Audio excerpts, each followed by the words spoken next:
Hey, welcome back. Michael Combs here. Bass is fun.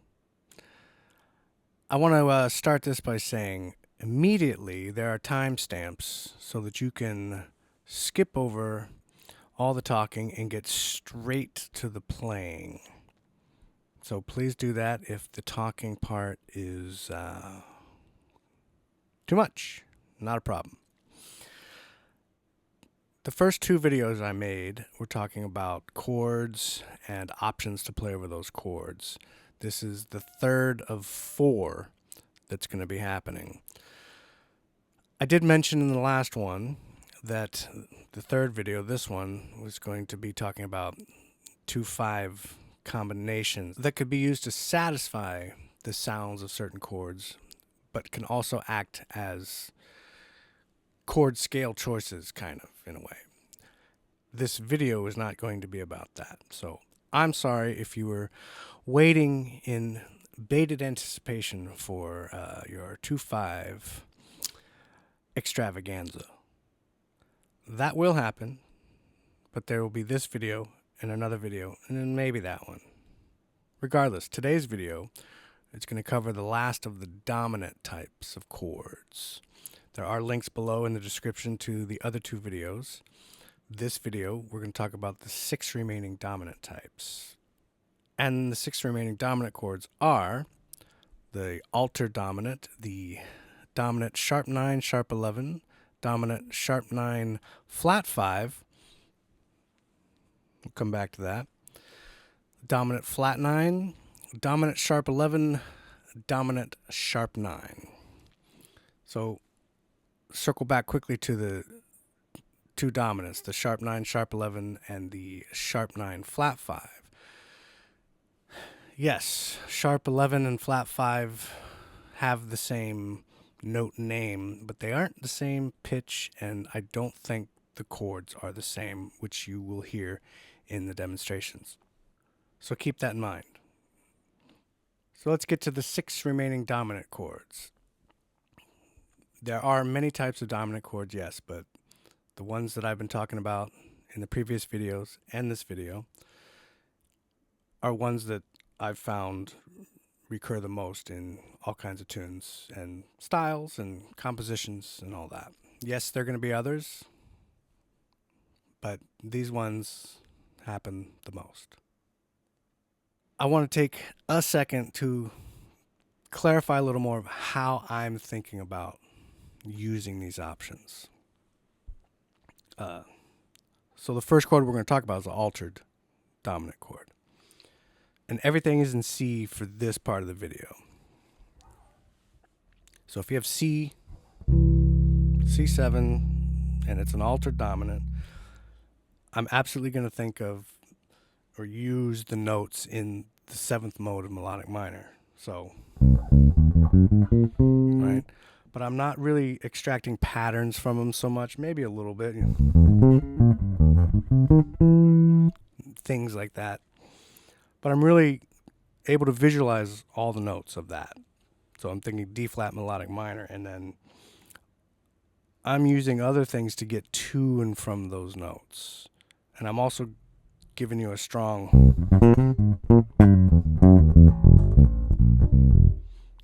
C7. I'm coming back to a strong C7 idea as well, right? I'm chromaticizing these things.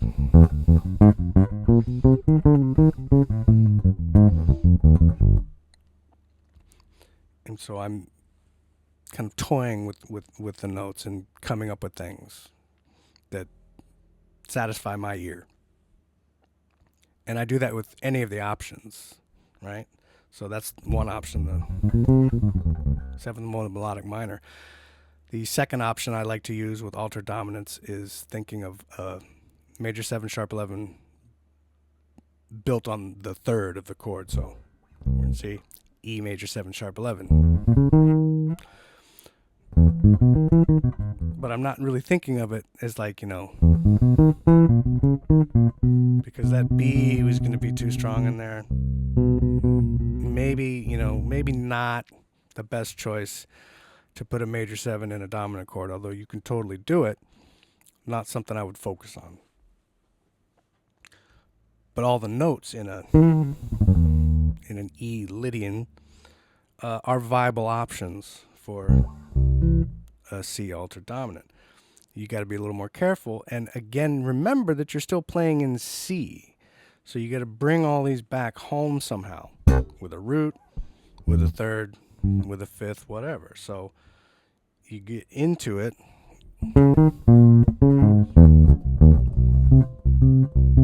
Right? It's all about leading the ear. It's all about making sure that you're satisfying the equation of the sound. That's kind of just the way I look at it. So again, I'm not really strictly playing in D flat melodic minor or E major 7 sharp 11. I'm thinking of those notes as notes that are going to get me the sound of an altered dominant, but then I mess around with how I get to them and from them. The rundown of this video is going to be pretty simple. Mention the chord, mention the options, play those freely over a pad, and then play them with a track that I wrote for each chord type. Remember, there are 6 remaining dominants that we'll do with in this video. First one is the altered dominant. So I'll be thinking of 7th mode of melodic minor. So it'll be D flat melodic minor. And I'll be thinking of an E major 7 sharp 11. So a major 7 sharp 11 from the 3rd. But I'm just thinking of that vibe. I'm messing around chromatically with the notes. That kind of thing. Sometimes I stay right in it. Sometimes I smudge it. It's all contingent on whatever's happening in the moment for me.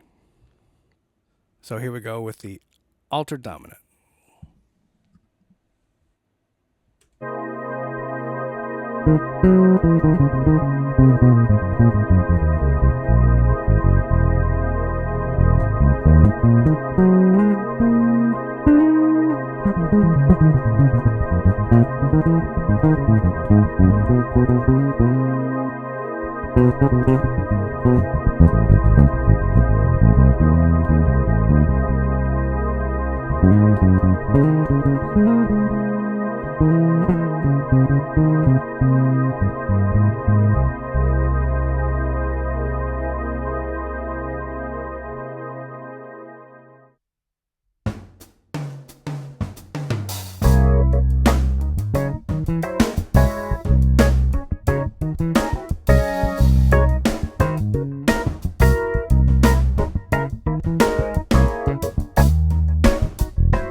The next 2 chords, I'm going to take a little time on these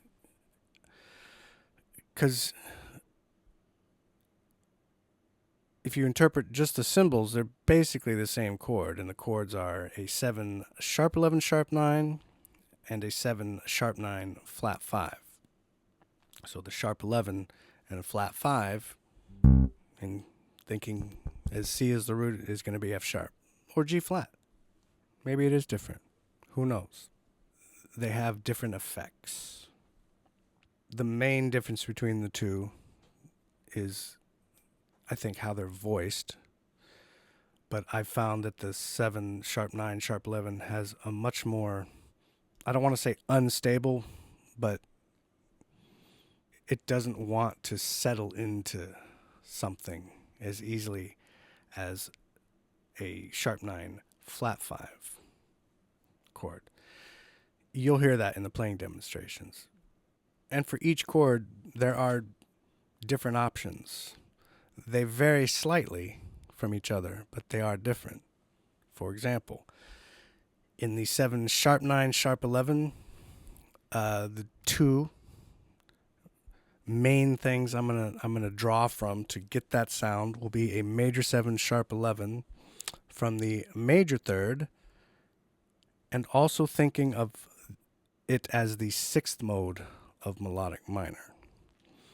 So in the key of C, I'll be thinking of E flat melodic minor and E major 7 sharp 11. Same as the altered dominant, but still a little different when put on top of the sound of a dominant 7 sharp 9 sharp 11 voicing. The dominant sharp 9 flat 5, similar but different options. I'm going to be thinking of a dominant 7 flat 9 from the flat 3. So again, something from E flat. Before I was thinking of melodic minor from the minor third. Now I'm thinking of a dominant 7 flat 9 from the minor third. Slightly different color, slightly different sound, and a whole range of other ideas from which to draw, because I'll be thinking of things from the whole half diminished scale. The other option I'll use for dominant 7 sharp 9 flat 5 will be a major 7 sharp 11 sharp 9. You might remember that from previous videos, from the flat 2. So D flat, major 7 sharp 11 sharp 9. Still a lot of information, I know, but if you just do it a zillion times in a row, you'll get it. So here is a dominant sharp 9 sharp 11 with a major 7 sharp 11 vibe from the major third, and thinking of it as the sixth mode of melodic minor. So I'll be thinking of E flat melodic minor, and I'll be thinking of E major 7 sharp 11. Again, I'm going to play these ideas freely with a pad, and that'll be followed by some bass playing with a track using those same options.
Second of these two similar ones, the dominant 7 sharp 9 flat 5.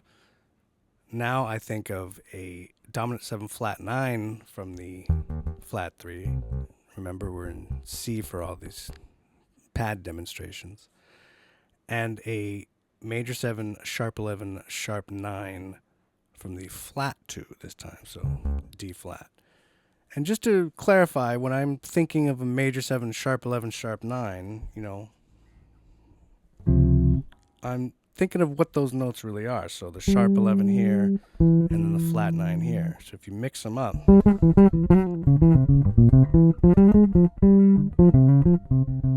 it's a little exotic-y, but it gets you in the ballpark, right? So here's the pad. with the two options, followed by a playing demonstration using those two options.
Third dominant type, the dominant 7 flat 9.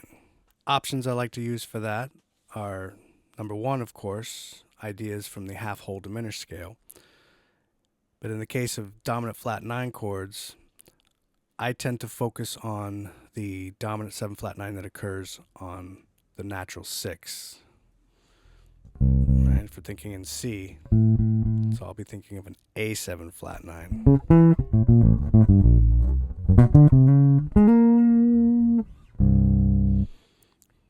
Like, it gets me closer into that sound without sounding too rooty, you know?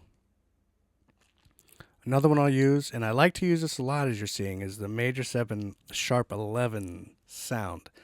Again, it's the sound of that kind of chord, the major 7 sharp 11, but it's the notes in the chord that I'm more interested in, because I know that playing those notes will get me that sound that I want. Again, it's up to me and it's up to all of you to decide how you want to arrange those notes. There are 852 patillion different ways to do it, and I'm not about to get into all those ways. There's a third thing that I'll also use, and this is stolen directly from John Schofield. There's a transcription I came across. I don't remember if I did it or if I downloaded it. He played what very much looked like a lick from the melodic minor that would start on the flat 7. So for C7, he was playing B flat melodic minor. And so I just took that and said, well, okay, if I play melodic minor starting on the flat 7, I can also get that sound. And it turns out it works nicely. So I'll use three things over dominant 7 flat 9. I'll use the option from the half whole diminished scale that starts on the natural 6. So in this case, A. I'll use a major 7 sharp 11 also from the natural 6. And you can mix those notes up. You get kind of a cool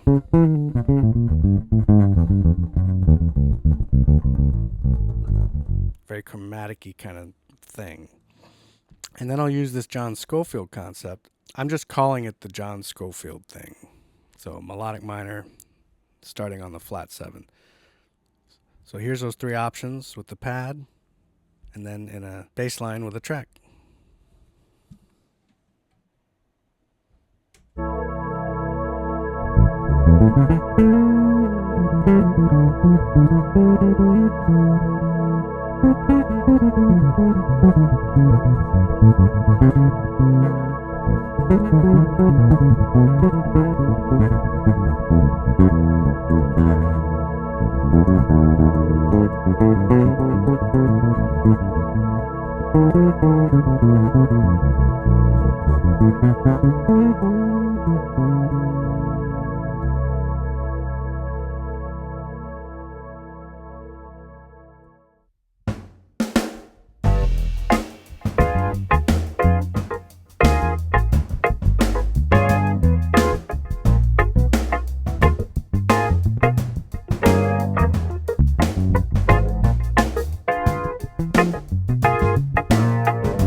Okay, so fifth dominant chord type of this video, the 7 sharp 11, the chord that's open all night. I'm using 3 things on that. I, of course, am thinking of the 4th mode of melodic minor, the Lydian dominant. And I'm also thinking of 2 other dominants, starting on the natural 2 and the tritone. And I'm thinking of D7 and of F sharp 7. Because remember, we're thinking in C right now.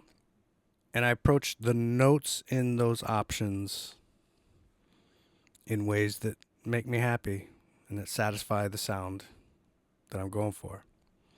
So here they are with the pad, followed by a bass line with a track demonstration.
The last chord type on this video is dominant sharp 9, probably the most funky of all the chords, although I do think that a flat 9 is also pretty funky. The options I like to use over that are a melodic minor from the major 3rd, stick with me on that one, and a combination of the major and minor pentatonics built on the flat 3. So we're thinking in C, we got E melodic minor, and then we have E flat major and minor pentatonic. You can play them separately, you can mix them up. Again, it's your world. Now with the melodic minor from the major 3rd, there's a couple notes in there. Yeah, there's a major 7 and a flat 9. You can play a flat 9 over a sharp 9. Yes, do it. I encourage you to do it. I don't encourage you to play major 7s on dominant chords, though. You gotta have control over what notes you're focusing on. But playing around with the pool of notes, the collection of notes that exist within E melodic minor over C7 sharp 9, you can get a nice sound out of it. And I prefer it because it takes me a little bit out of the prescribed sound that you're normally going to hear and stretches it a little bit. And that's what I'm going for, and that's what I like. So here's those options with the pad, followed by a bassline demonstration with track.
So if you've made it to this point and you're hearing me now and believing me later, I know.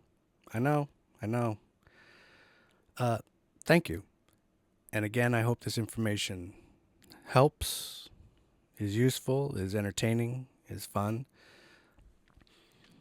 We got 2 more videos to go on chords. The next one, luckily, is going to be only 2 chords, which is the diminished 7 and the diminished major 7. The last video is going to deal with the chords of the major family, which are major 7 sharp 5, major 7 sharp 11, and major 7 sharp 9. After the next 2 videos after this one, when I'm done going through all the chord types, again, these chord types are ones that I've found occur most frequently, and certainly frequently enough that any exceptions to those don't really matter much, because they're more or less going to be directly related to one of the chords I've talked about. The videos that will follow all these chord type videos will be more in the way of applying these things and examining these things and looking at how you can use them and twist them around and break them down and recombine them for your own use. I'm sure there's going to be other concepts sprinkled in there, keep it interesting. And again, I do thank you for watching, and I hope you enjoyed it. And I'll see you very soon for the diminished chords video.